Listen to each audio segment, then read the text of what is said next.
This is Monitor Radio.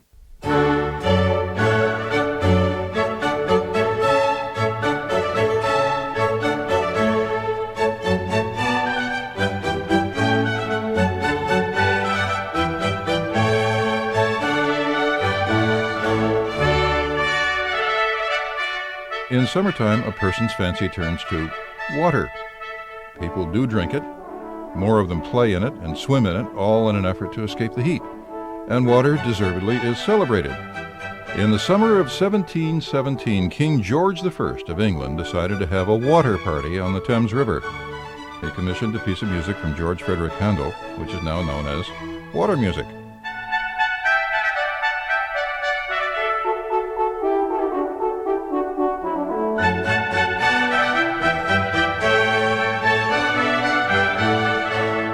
Pianist and educator Virginia Eskin has been thinking about summertime and water and music and the connections.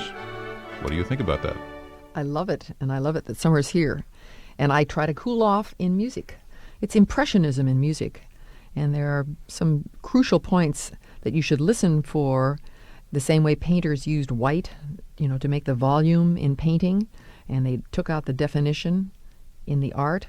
And the composers did the same thing.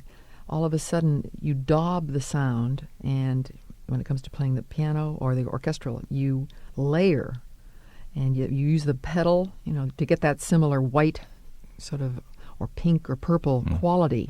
And the harmonies are the same way. They're all layered. And it's a huge leap that happens in Impressionism.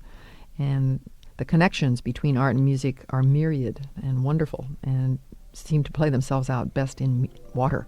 Decades after Handel, along comes Ravel, 20th century composer. 1902. Yeah.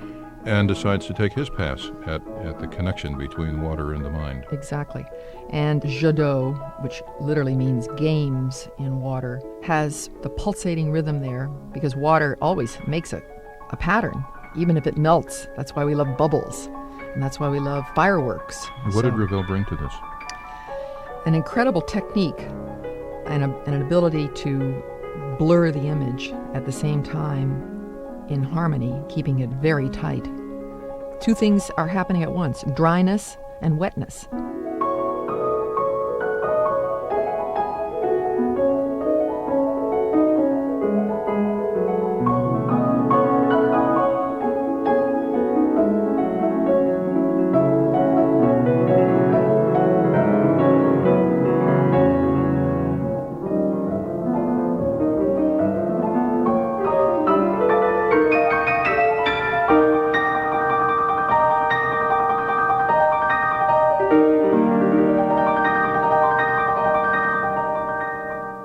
The other piece that I want to share with our audience is Ondine, which is a beautiful evocation of a mermaid.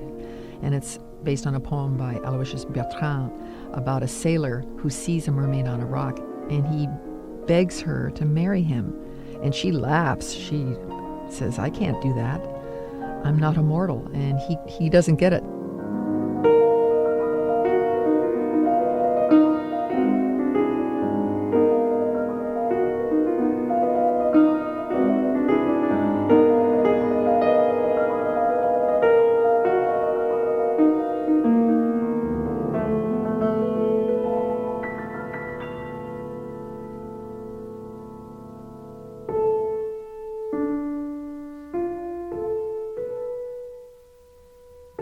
And the whole thing ends with her just disappearing. She just laughs at him and goes down into the water. And again, Ravel captures that just in a magical way.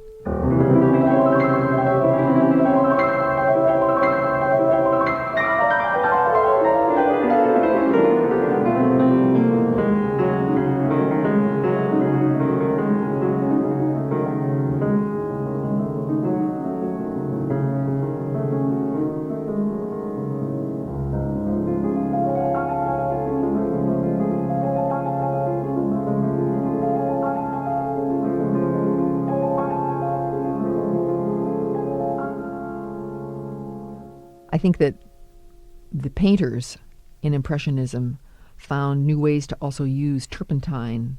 That was there to make it watery. And of course in watercolors they used water, again, chemically mixed with different colors to produce those colors that they wanted. Orange, purple, pink, those had never been used in classical painting. How did musicians do the equivalent of that?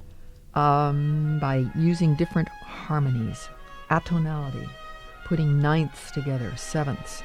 That sets up the same kind of strange orange and purple quality.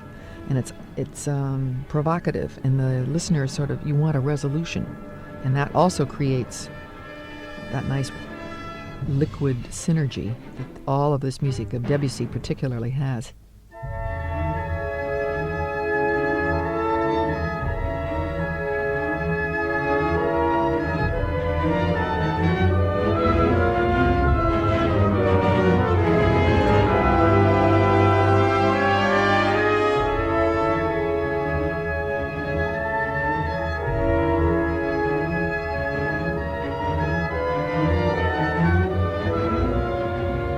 This is La Mer by Claude Debussy. How does his music differ from Ravel's?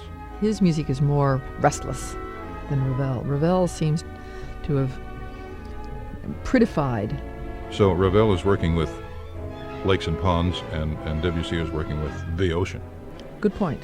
Exactly. The way Monet took on haystacks, very large schema, and Debussy takes on the equivalent. To take on the sea is what Homer did. It has this epic quality, and fountains and ponds, as you said, the smaller schema. Water is then also, it's a controlled mechanism. And it's fascinating, though, how the technique of it, I know from teaching piano students, it's very hard to teach that quality of sound. You either like to make it, you sort of puddle around on the piano, or you don't. And in Impressionism, you have to have 8 shades of pianissimo. It's like all the different kinds of white that there are. There are hundreds of whites, just like, is the sea blue? Yes, but it's 1,000 shade of blue that you want to create. Do you like what Debussy's earsight told him about La Mer? I do. I think it's a very restless piece. It has a longing quality and a sadness, which the sea inevitably, it has always scared us.